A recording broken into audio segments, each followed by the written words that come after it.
Good evening, folks. Good evening. My name is Erik.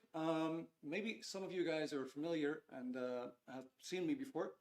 Maybe some of you guys have seen Vincent Kelly in the past.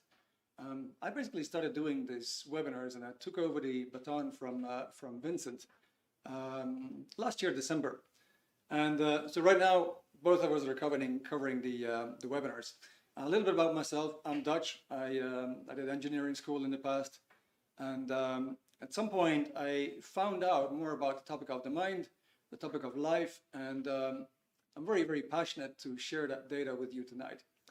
So you can imagine, when you're doing a webinar, you're talking into a camera. It's kind of wild because you don't see who you're talking to, and it's always very, very nice to get acquainted together. So I'm very interested in where you are from and why particularly you choose this webinar to attend tonight. So we'd like to hear from you. Maybe you could put something in the chat, would be nice. Maybe you could say your name or where you're from, why you attended this webinar. In the meantime, my name is Erik. You could probably tell I'm not really a native speaker. I'm from Holland, the Netherlands. Been out of my country for more than 25 years. Spent a lot of time in the Caribbean, spent a lot of time in Latin America. At some point came back to Europe, then spent some time in Scandinavia, Belgium. Right now, almost for 2 years, been living in Ireland. Let me quickly scroll here and see who we have. We have Dennis, welcome. Fernwald, that's a beautiful name. Welcome. Helia, welcome. Okay. Elif, I think we met before already, one of the previous seminars. Marie, welcome. We know each other already. Michelle, beautiful. Miloslav, welcome. Hey, Olivia, that's good. That's nice to see you. All right. Rachel, welcome. Sandra Jacobs. Should I say Sandra Jacobs or should I pronounce it in a Dutch way? Sandra Jacobs. Georgia, Karina is there. Okay, let's see. A lot of names. All right. Tejas, hey, nice to see you again. Yeah, beautiful. All right. I ended a narcissistic relationship after 2 years of abuse. Wow, that is something. Okay. Michelle from Northern Ireland, Rachel from the UK, Fernwald from Romania, Olivia from Dublin, Dennis from Rochester, New York. That's cool. All right. What's the time over there, Dennis? Because you have a whole, you're in a whole different time zone, right? Okay, Rachel, attending webinar to help me deal with narcissistic abuse after 24-year relationship. Wow, that is something. Okay. Spila from Slovenia. Okay, guys, well, I think we have a full house. We got more than 20 people right now on Zoom here. Then we're also on Facebook. We're also on YouTube. The webinar will be recorded as well. What else do we have? We have Instagram. So everybody welcome. Let's get started. My purpose is really to impart some really helpful data tonight that you can use right away. And the first thing, it's become pretty much standard in my webinars, is that we're going to do a little mind exercise. It's very, very important to know a little bit about the mind because that would help you greatly later on during the webinar to understand why the narcissistic person behaves the way he or she does. You have probably wondered many, many, many times, why does he treat others the way he does? And so let's get started. We're going to do a little exercise here, and you'll see it's going to be a lot of fun. And what we're going to do is that we're going to imagine that we are in our favorite chair in the living room in the house where we grew up. So that's what I want you to do. I want you to imagine that you're in your favorite chair in the living room at your parents' place. Now maybe you would say, hey Erik, but I used to sit in different chairs. That's fine. Just pick one. Pick one of those chairs and just imagine again you're in that living room. Okay? Now, the next thing I want you to do is from where you're sitting, we're actually going to look at furniture. We're going to look at objects in that living room. And the way to do that is basically to stretch out your arm with your index finger and to point toward the object that I'm going to call for. So the first thing I want you to do, you're in your favorite chair, imagine the room around you, and now I want you to point toward a window in that room. So for me, for example, if I would go back to my parents' place, the window would be right in front of me, like 5-6 meters away from me. So I want you to do the same thing, just from where you're sitting, point it out. All right, now if you have that, find a table in the room and point toward the table. I would have like one right in front of me.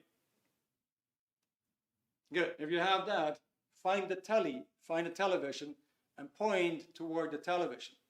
Mine would be slightly to the left, a couple of meters away from me. Okay, now let's find a lamp, any lamp in the room. Could be like a chandelier, could be a standing lamp, could be like a hanging or fixed lamp on the wall. Find a lamp and point toward that lamp. We used to have like a chandelier in the back. Good, okay, so maybe it's been a bit of a funny, very funny drill, but let's see what happened here. What actually did we do?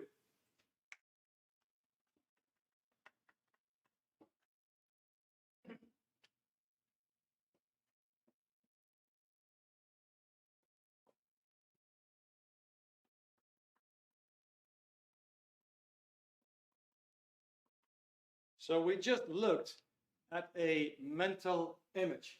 We could call it a mental image picture.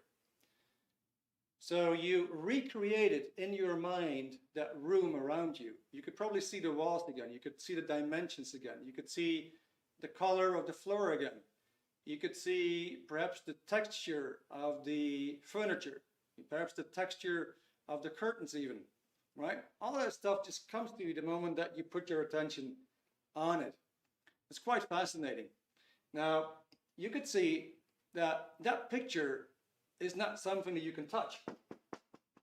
It's not something you can touch. It's not physical. It's not a physical picture. It's mental, right? That's why it's called a mental image. So you can't touch it, but you can experience it. When you were looking at the window, you probably saw the size of the window, right? So you could definitely experience it. When you looked at the telly, you could probably see the thickness of the frame. You could probably see the size of the telly, right? So there's something that you can experience there. Now, what else do we see? We see that that picture is three-dimensional, right? So you're looking around you and all these objects can actually appear again when you look at them. So the whole room can just reappear. And we can see that that picture actually is like a 3D type of picture all around you. Now, excuse me if I'm going wrong because I got a lot of content, but I hope you guys follow and I hope you enjoy this all along. The next thing that we can see is that that picture is not in the brain. It's not there. And you'd say like, but hey, hang on, you know, everybody knows it's in the brain. Well, that was perhaps a very, very incorrect observation. Because what did we do? We pointed about us, right? We didn't say, well, the telly is here and the window is over there and the kitchen would be in the back of my head and the light would just be hanging here just below my skull. You didn't point inside of your brain. So something else is going on. This might be a spiritual experience, right? We're not going to cover that tonight, but there's probably some more to this. Good. Now, what would your mind be if we would just describe it a little bit further? We would get something like this.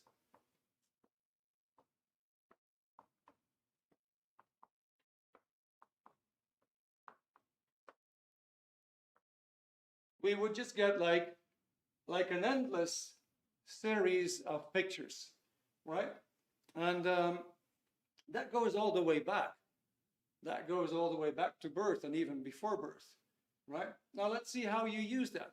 Let's say you come home, right? And you got a set of keys, right? You come home and you just dropped your keys somewhere.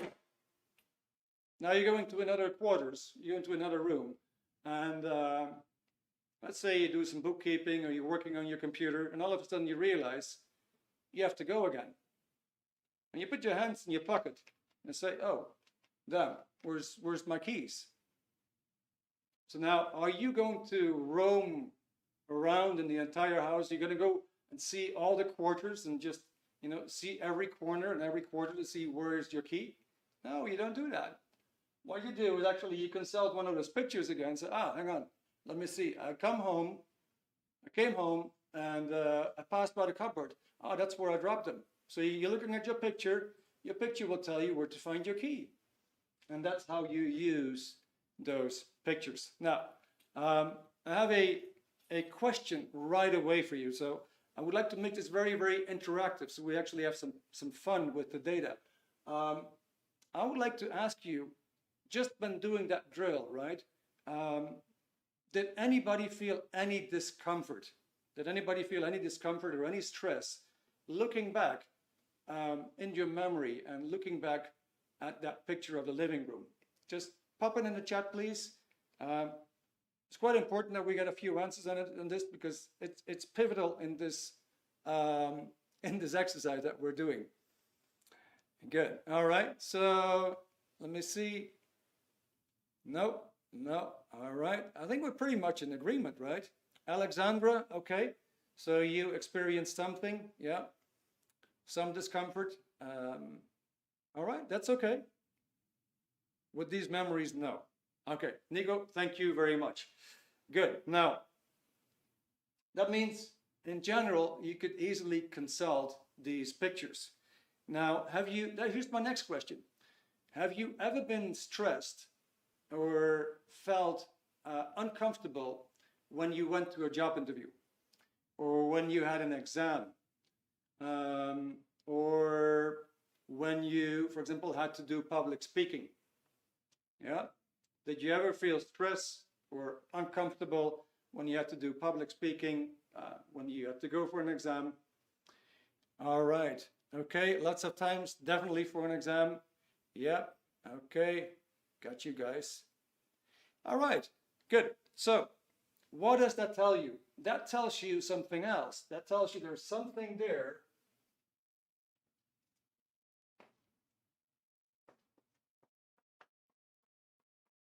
There's something there in the mind. It seems to control you. It seems to control your body, but you can't shake it, right? If I would ask you, well, do you want to be stressed? You'd say, well, obviously the answer is no. You don't want to be stressed, but you can't shake it. There's something there that controls you and you don't control it. All right. Now, let's have a very, very, very simple example about that.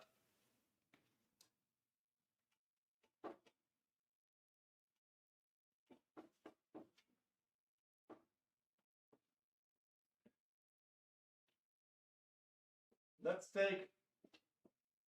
take Bill here, and let's take Jane.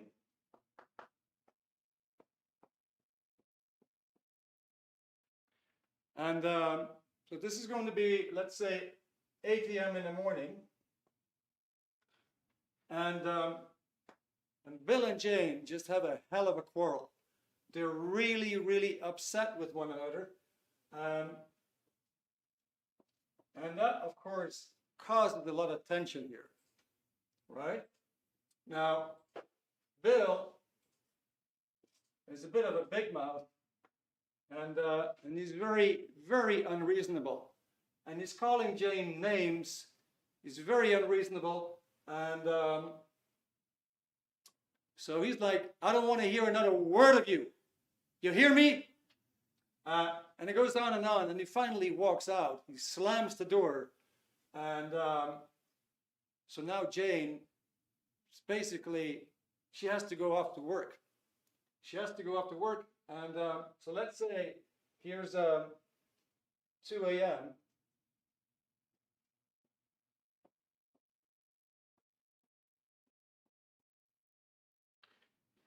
That's her, let's say that's her computer. There she is on her chair in front of her desk. And that's a couple of hours later. She's trying to do her work. She's trying to put her attention on the computer. Now, here's my next question to you guys. What percentage of her attention do you think she is able to put to work? Yeah. So how much of her attention can she really use, is really free to use to focus at her work at that moment? All right, Dennis, you say 30. All right, let me see. Alexandra, you said 50. Cool. Let me see. What else did we get? Rachel, you said 20. All right. Was that Marie who said 0? Well, so we don't really know. I mean, honestly, the answer is that we don't really know. But we do know that she's got a lot of her attention. She's got a lot of her attention over here, right?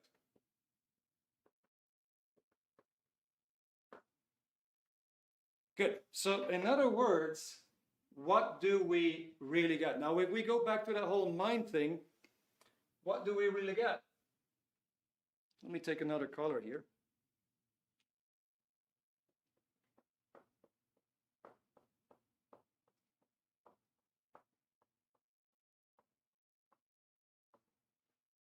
So there were some moments there earlier in the day, and it really started to build up very, very negative emotions, negative feelings. Yeah, you could give it like an electrical term. You could call it like charge, right? The person starts to feel charged up, right? So what happens there is really that all that attention is still at that moment. That is technically what's going on.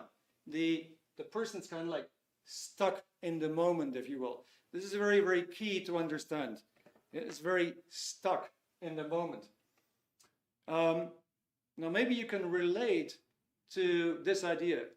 Let's say your life went pretty fine, and at some point you suffered a major loss. You lost somebody that was really dear to you. Or maybe you lost a pet animal. Maybe you lost a possession. And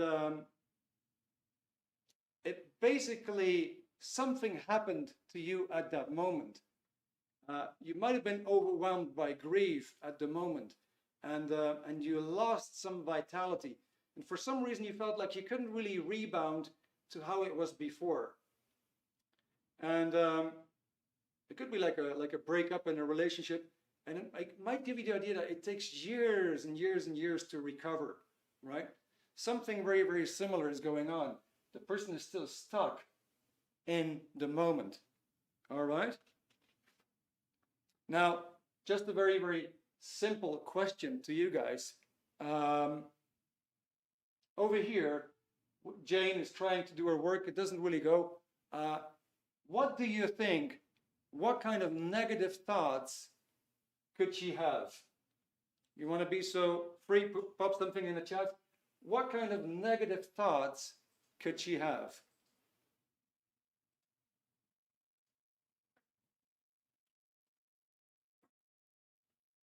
In the meantime, I'm going to take a zip of my tea. If anybody has an answer, okay. I'm not worthy. That's a very good one. I'm not worthy. Frustration taken out on our customers. Yeah, all right. It's my fault. Yeah. Okay, replaying, finding reasons. We're going to break up. Oh, I feel so guilty. Yeah. A lot of self-doubt. These are, guys, that's all spot on. Yeah, you nailed it. Yeah. So, but these thoughts, as you can imagine, they can linger. Yeah.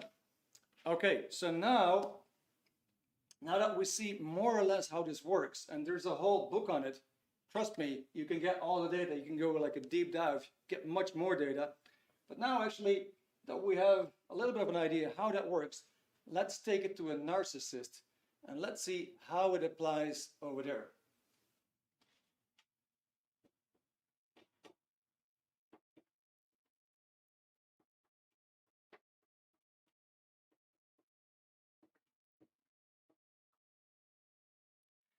So the narcissist is really stuck in an incident that would be very, very, very unreal to most of us. And basically, what he is stuck in is the following.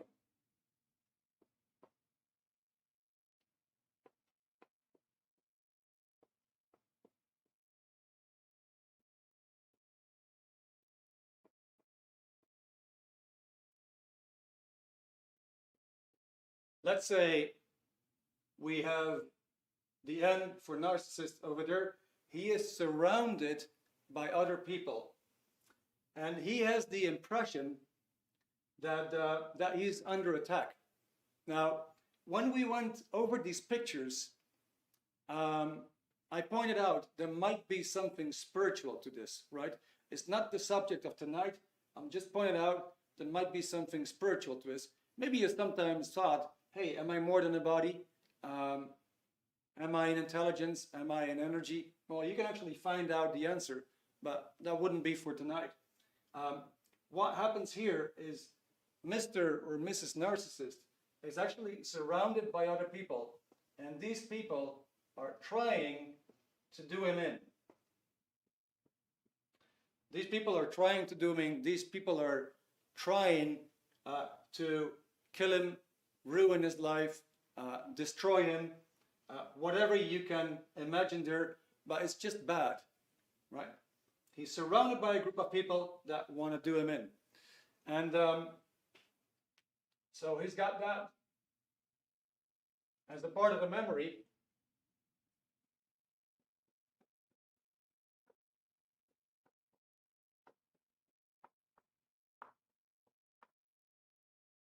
Let's say that memory is over there, and his attention is partially still fixated.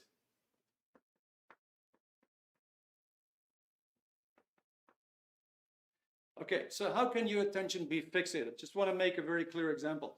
Let's say you've been so much in love with a person, and all of a sudden that person was no longer in your life.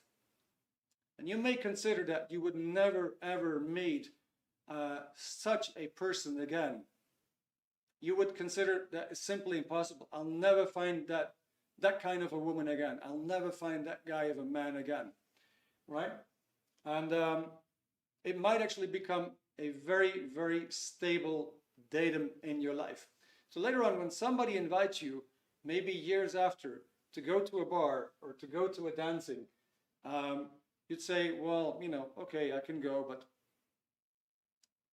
I'm not going to be serious with anybody because, you know, I'm never going to meet that same person again. And it's just going to be like that. There's a datum that was adopted that things were going to be like that from there on out. And so Mr. Narcissist, he has a fixated idea that everybody is against him. Everybody is his enemy. Okay, so if we look at the definition, we just take a psychology textbook and we take a definition for narcissist. It says it's somebody who has an inflated idea about himself. Well, that is obviously not the case. It's not somebody who's got an inflated idea about himself. It is somebody who actually sees you and everybody else as an enemy. That is far more accurate. And so since he is so stuck, right, and since he can only see anybody as an enemy, this person is totally incapable to see any genuine love, to see any genuine friendship. You might actually bake the person a cake for his birthday and present the cake, and the person might actually get the idea that you're trying to poison him. You see? He has to find some fault why this is happening to him, because his only reasoning is that everybody else is an enemy. So if we take that concept, then all of a sudden we can see, oh, hang on, we're not really dealing with somebody who's just a narcissist and who likes to, show off in a mirror and see how handsome he is. No, it's way, way, way beyond that. The person that has that kind of a mindset, you could call that person a criminal. You could call that person a sociopath. You could call that person a psychopath, a narcissist, because these are like layman terms. But really, what the person is trying to do, he's trying to pull everybody down so that he can survive. His only reason is that he can only survive by squashing everybody or keeping everybody down, keeping everybody dumb and unable to do or achieve anything in life, and he might make it. So we could call that suppressive.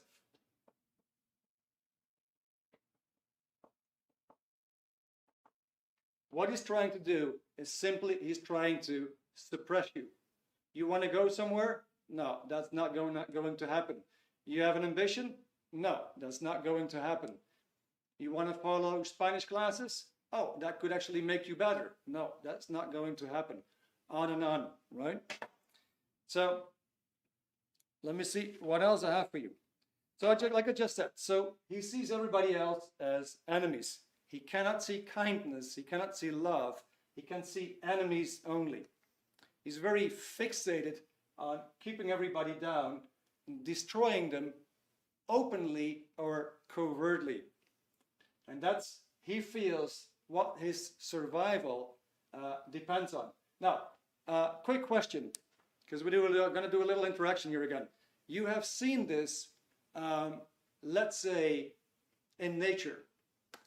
You've seen perhaps a water buffalo, and that water buffalo was stuck in the mud, and there were some rescuers who came over, and they tossed a rope around his horns, and they were going to try to rescue the buffalo.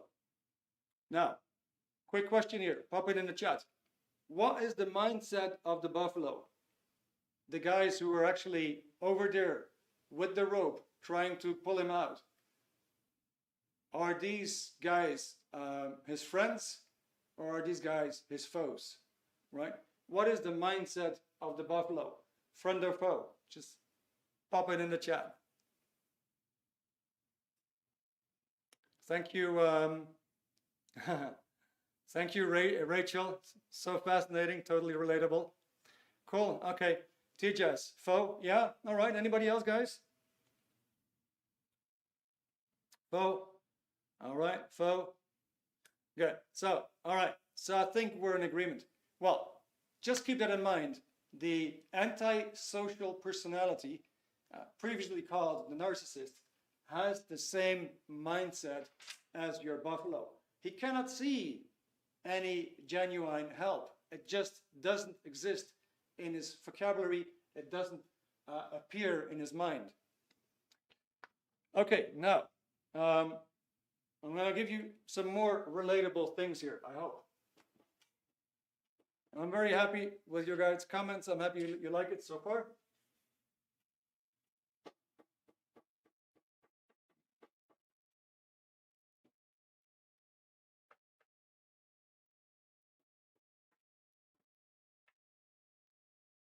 Okay, so how does this person treat you? Well, you've seen a couple of things yourself if you're here for this webinar. So let's see if we can find some common ground, right? So here we got the layman term, Mr. Nicholas, the narcissist. Let's refer also to that as the antisocial, the suppressive type of personality. Okay, and here we've got Jane. Okay, now So let me see, let me get my notes quickly. Let's say Jane's got this little dilemma. She's a bit late for work, and she's asking Nicholas to help her out. She's asking Nicholas to make a phone call to work and to alert them that Jane is just going to be 15 minutes late, right? Totally reasonable request, correct? Okay, now she comes at work and she finds out Nicholas did not make the call, right? So she comes back home and she says, hey, Nicholas, you didn't make the call. You didn't help me. You know, I was really relying on your help. It was so important to me. So how is Nicholas going to respond to that? I'm just going to pop a few words over there, but Nicholas' idea about what Jane comes up with is that it is totally ridiculous. It's totally ridiculous, right? It's totally unimportant.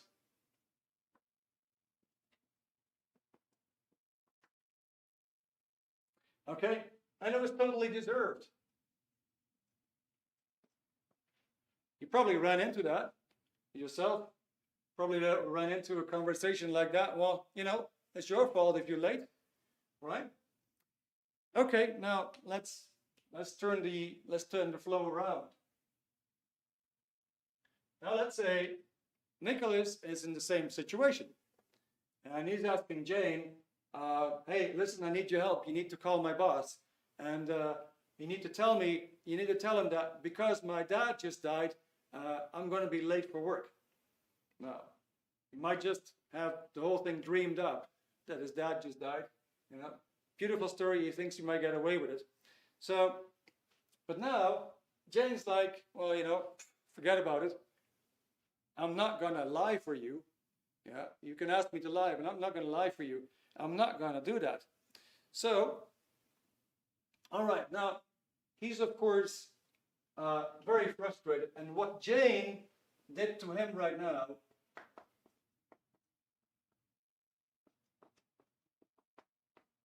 it was very important. It was very important. It was a small thing, but he really blew it up. Yeah, he made it way more important and heavier than it was. Now, secondly, it was very bad what Jane did. It was very bad. And on top of that, it was irremediable.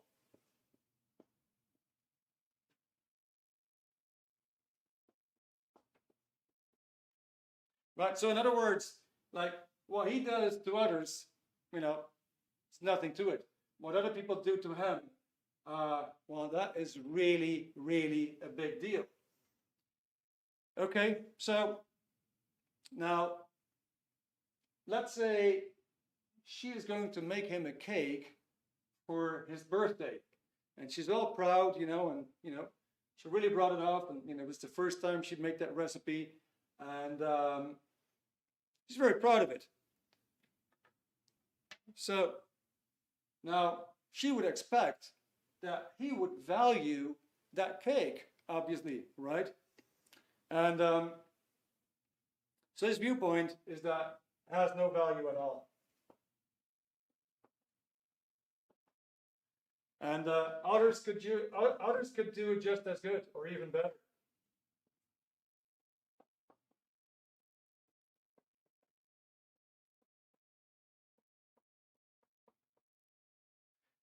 So what you see here constantly is the nullification, the reduction of the person to zero by the other, right? Whatever she's trying to do has no value.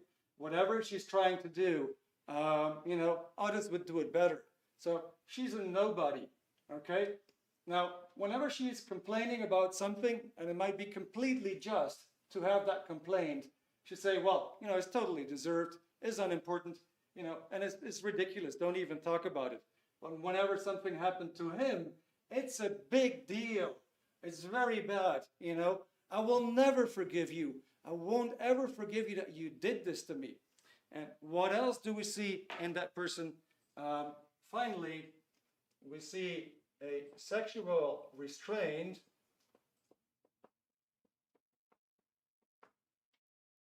or a perversion.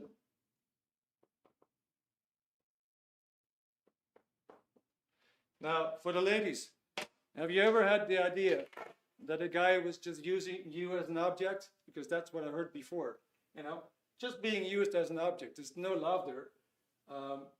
Or you have, like, you know, somebody who simply cannot express any love for you, which is, of course, something that comes natural with that type of personality.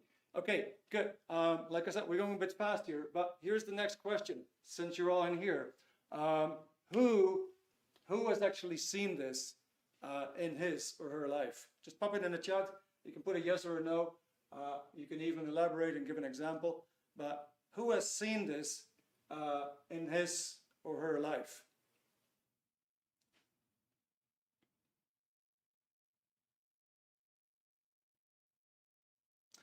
Okay, Dennis, you've seen that. Victor, you've seen that. All right, Olivia, you've seen that. Okay, Rachel, okay, used as an object. All right. What I deal with every day. Okay, I'm sorry to hear that. Okay, guys. Yeah. Okay, some of it for sure. Good. Okay, so I totally get that. Now, so basically, you could call such a person, you could give him a name. You could say it's a merchant of fear. All he's trying to do is keep people down and keep people afraid. He always has to be above them in some way. Now, this guy, I'm just going to get my notes here. This guy, he cannot create any real constructive things. He's simply unable to create. He can't do anything constructive. He can be destructive, but he cannot really be constructive. They can't really work. They don't produce anything. They have to parasite entirely on you and have to parasite on others. As you can see here, they specialize in being offended, right? And then they use like a complete facade about them being so honest and abiding the laws and the rules and what have you. It's a complete facade. Just realize these guys are wearing some kind of a mask, okay? Let me see. Good. So, how do you deal with such a person? That is the next thing. How do you deal with such a person?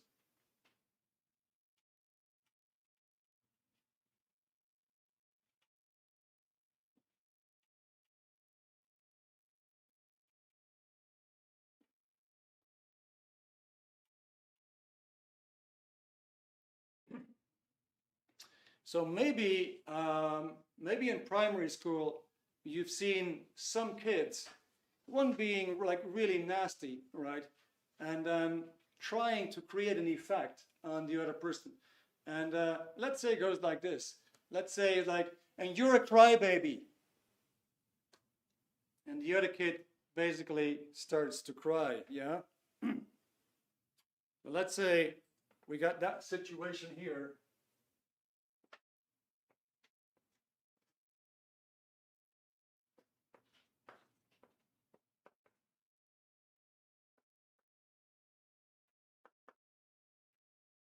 So there's this communication there. Obviously, it's a very, very negative, destructive intention, yeah? So he says, and you're a crybaby. Now, what is technically happening? Let's have a look. Let's have a look. Jane, all of a sudden, she starts to cry. And she really starts to feel bad. Okay? So apparently, this person created some kind of an effect on Jane. What did he really do?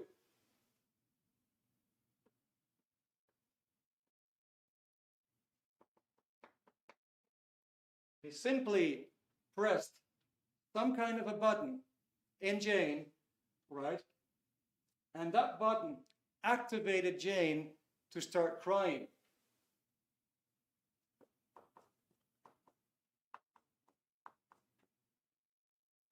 So Jane, it's got her mind, something got triggered here, right?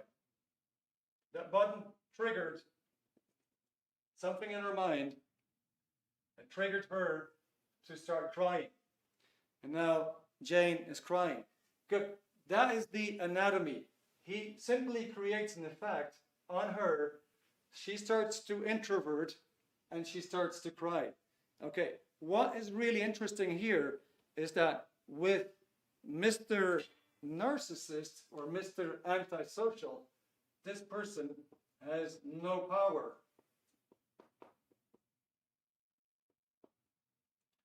This person has no power whatsoever. He's basically just uttering a phrase, pushing a button. Now, Jane is actually reducing her power. Jane is going to spin in, right? Jane is losing it, and Jane is losing her power. It didn't come from him. The only thing that he was good at was bullying. And bullying is just finding the buttons in a person, pressing these buttons very hard, and the person starts to introvert and pulls himself down. Okay, you've probably seen that. Yeah, Rachel, you got it right. Yeah, finding the button is all they do. Exactly, that's all they do. Okay, good. So, Rachel, okay, I got one for you here. Let's say your husband is this type of person, and you say, gosh, honey, I came home and I don't know where I put my wallet, but I don't remember. And I really need it because I need to go. Have you seen my wallet? Okay, so what is he going to do? He's going to say, well, that's your problem. You always lose your things, right? It seems that your mind is not working so well, honey, does it, right? Your memory doesn't seem to be so good. You seem to forget things all the time. It's no wonder you're losing your things, because you're also forgetful. Everybody knows that. All right. So he's nicely rubbing it in your face, right? He's nicely pushing all your buttons that you forget things, your buttons that you lose things. Okay, so Rachel, here's what you do. You go like, well, yeah, I mean, last week I also couldn't remember where I left my purse. And the week before, I had the same thing, yeah, I remember half a year ago, I went to the police station because I lost my purse. So you're starting to introvert, and you kind of like compromise with your own reality and say, well, yeah, maybe he has a point. Maybe he has a point there, because I do make those mistakes. Yeah, I do make those mistakes. So what we got here is you actually pulling yourself down because this guy is simply pushing all your buttons. Okay, good. So we have a real problem here. You start to accumulate all these moments in your life where you compromised with your own reality, where you actually reduced your self-worthiness, where you reduced your own confidence, where you reduced your own value. And what happened as a result is that you went down in vitality, in confidence.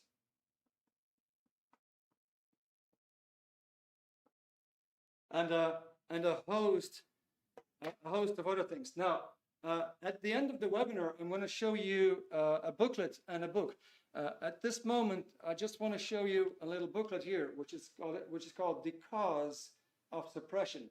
Now, you'll find all the data you need to know about this nasty personality, on how to detect this person rapidly and how to handle that person, get that person out of your circumference, so to speak.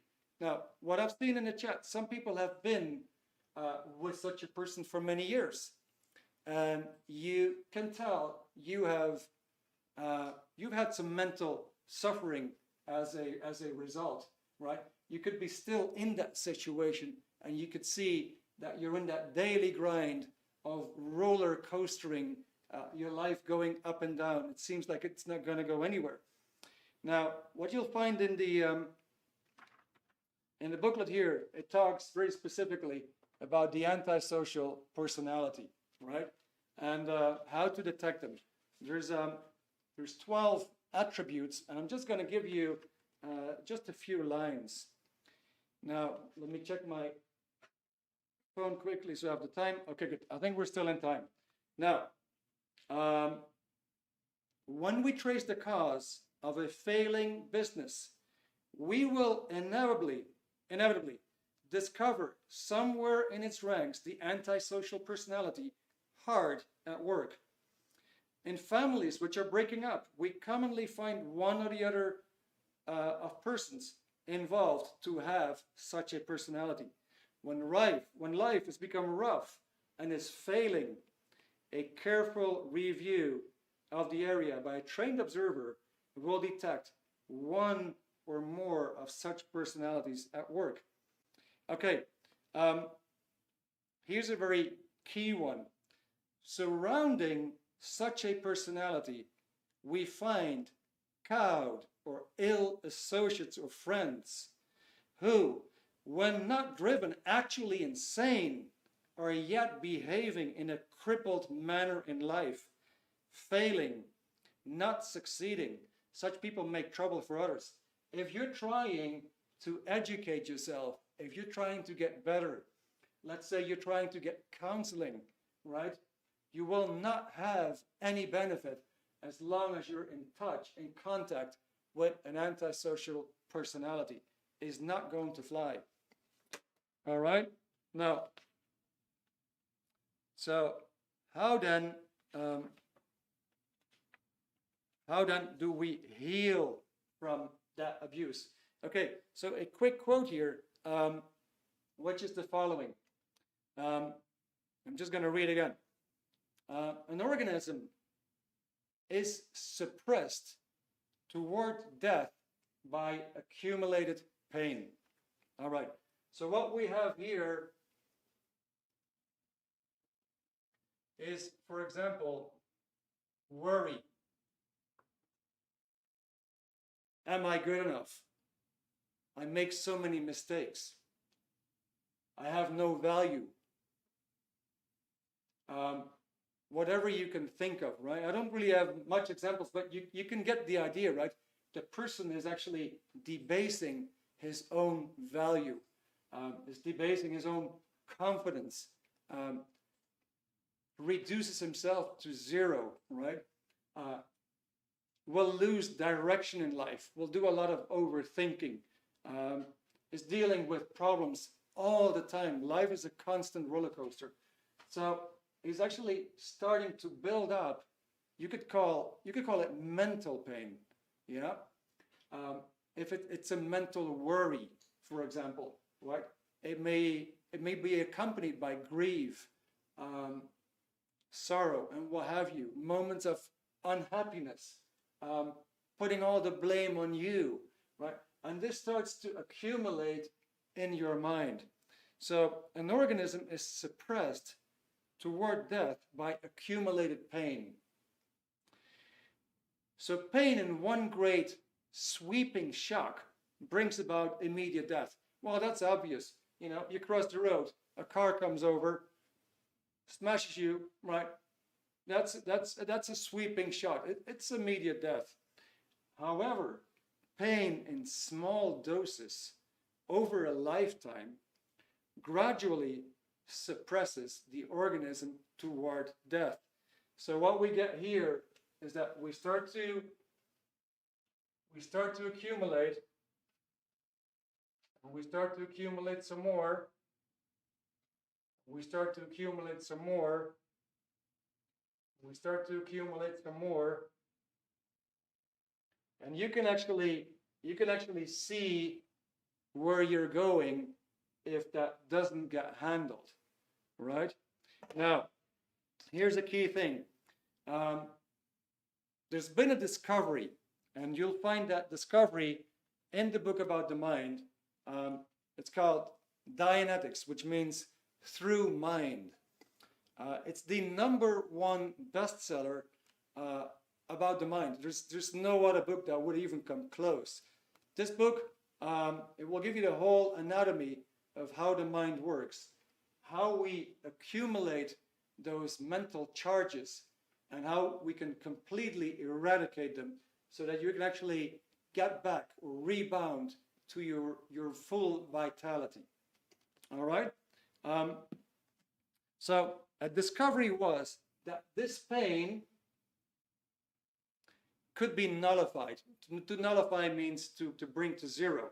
Yeah. So in other words, you could eliminate the pain. You could erase it. A discovery was that this pain could be nullified or erased with a return of full consciousness and the rehabilitation toward survival. Erase or nullify the pain, the losses of a lifetime, and vitality returns. Okay, that is actually very, very, very hopeful, because that means that if we get rid of the pain in these moments, and there is actually Dianetics, with Dianetics, it offers you a method, a procedure that you don't actually have to run all of it. Certain key moments will be there that will be found that can be erased, and it will take a host of other moments in pain with it and nullify it. So erase, nullify the pain, the losses of a lifetime, and vitality returns. That is to say, your vitality can return completely again, might even go higher than it was ever before. I've noticed that personally with that technique. And so your vitality will come up, but also your confidence will go up. Your self-esteem will go up. Your drive and your urge to be happy in life and to make it, that would totally go up. Believe it or not, even IQ, intelligence, would go up. And you could see how it is. If you're introverted, yeah, you're not really there. So if all that returns to you, you obviously get smarter. Now, let me see what time it is. I think, oh, that's beautiful. I'm even in in the time. I didn't expect that, guys. I've been drilling, I've been drilling myself in the afternoon. And oh gosh, I gotta go so fast because I need to get everything done in an hour. All right, now, so what we're gonna do here is I just bombarded you with a lot of data, and basically I want to tell you that we have a very special offer for you, so that you can actually get started and make improvements in your own life. So what do you want to do? Well, first of all, you want to know who out there in society is really a menace. These people have a mask, right? Some may be very, very flattery. Some may be making you compliments, right? And you get the feeling that you just made a new friend. But that person could have an entirely different intention and simply wants to pull you down because he's in that mindset that you are the enemy and that you are somebody who has to be openly or covertly destroyed. So you need to know this data So you can actually see through the mask, detect these people in time. The moment that you get somebody close to you, you have detected the person in a day or so, and you know exactly how to handle and deal with that person. Now, secondly, what you want to do is that since you have been dealing with these people in the past and you have all these mental wounds there, right? You have your self-doubts, you have your reduction of confidence, you definitely may want to do something about that, right? You could just see, you know, how beautiful life could be if you would really know what to do in life, if you would attain your goals, if you could have a happy family, and so on, right? Now, Dianetics will give you just that. So like I said, that's the #1 book on the planet regarding the mind, and it will give you the full technology that you can use in order to make your way up. Good. So the book itself is 20 euros. We're gonna toss this one in for free, and we're gonna toss in free shipping. So now actually you're gonna have like all the technology that you need in order to improve yourself for 20 euros. We could say, well, you know, it's like your life's gonna change for the price of 2 hamburger meals. Okay. Sylvia is going to put a link in the chat. I see that she just did. So the offer is for the next 30 minutes up till 9:30. You can avail yourself of the offer. I would say do it. It's a total life change. Like I said in the beginning, I've been trained as an engineer. At some point, I discovered that book. I started to apply it. It's been a radical change forever. So that's my personal recommendation. You take it for what it's worth for you. Let me see, because I just want to check the time again. It's 9 o'clock. So guys, if you want to go ahead, place the order, that's all fine. I'm going to stay around, and if anybody has any questions, we're going to pop a poll for you. And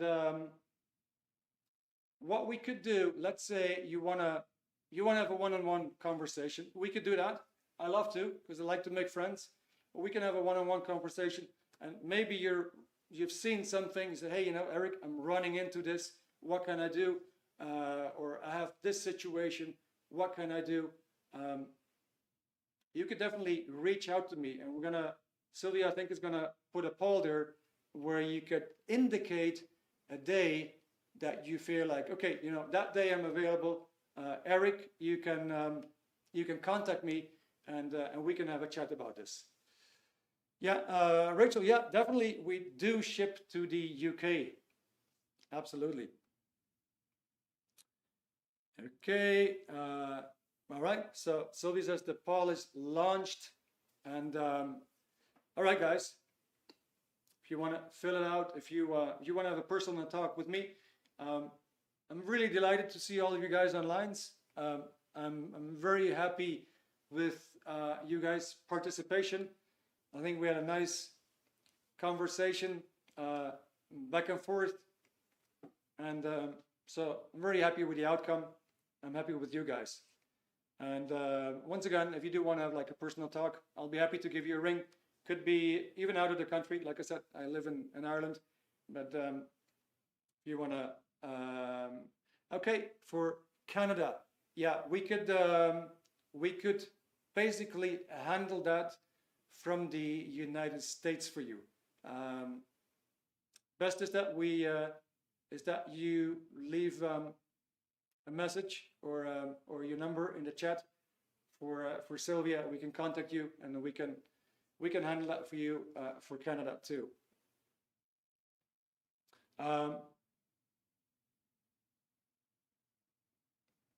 Okay, let me scroll back, guys. Let's see. I just missed a couple of you guys' conversations. Okay, teachers, would it be okay if you create a separate WhatsApp group for this group? It would be good to connect and discuss the problems we have been through. All right, Yeah, definitely. I have created on WhatsApp already a group, but I can definitely do another one. All right. All right. So, okay, Rachel, yeah. Oh shit, this is so true. I think you really saw a number of things tonight, did you? Okay, Dennis dealt with this also. Oh my God, finding the button. All right, so we got there. Eye-opener session, really enjoyed it. All right, okay. Well, I'm very happy with that. Very happy with that. Okay, really enjoyed the session with the images. Okay, really helps. Beautiful. Okay, now, if you have some immediate questions, you can pop it in the chat. That is totally fine. Let me know if you have any immediate questions for me right now.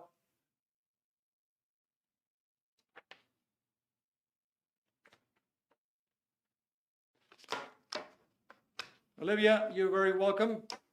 Thank you for attending. I hope it was useful. Anybody, any immediate chats? When is the next one? Well, I mean, the next one is next Tuesday. To be honest with you, I never really look ahead in the calendar to see like, okay, what's the next topic? But I think the next topic is how to improve relationships in general, right?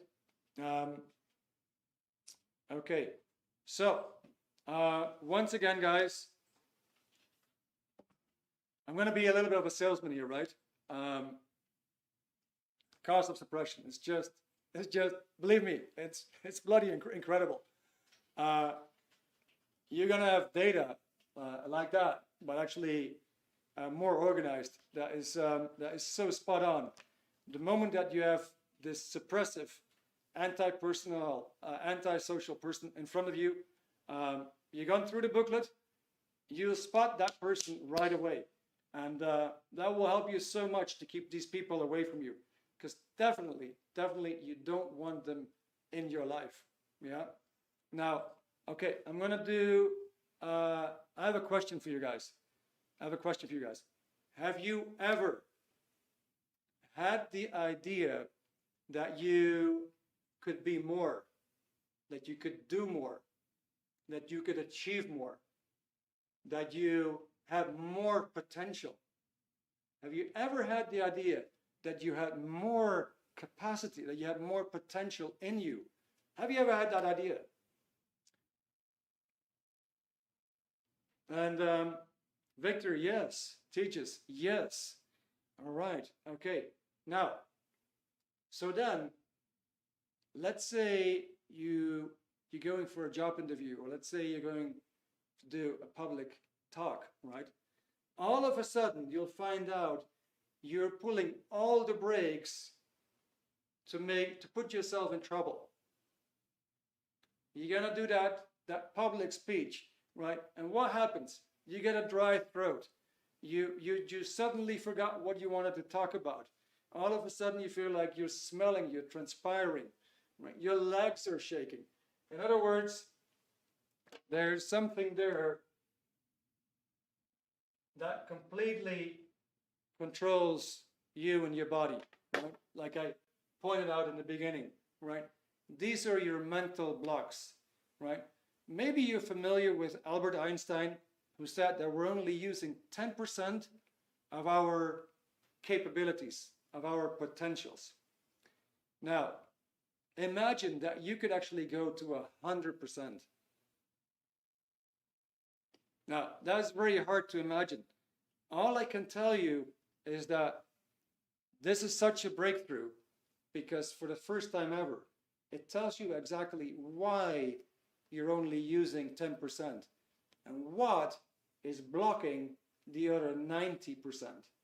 And it tells you exactly how to free up that 90% of you. And I can tell you from personal experience, it's going to blow you away. So once again, like I said, I'm going to be a little bit of a salesperson here. You get both technologies for the price of 20 euros. up till 9:30, free shipping. So obviously this is only for people who want immediate improvement. If you're looking for immediate improvement, that's it for you. Yeah. All right. Let's see. Heiko Grogel. Bist du vielleicht von Deutschland, oder? I experienced a lot about a narcissist. I was my girlfriend.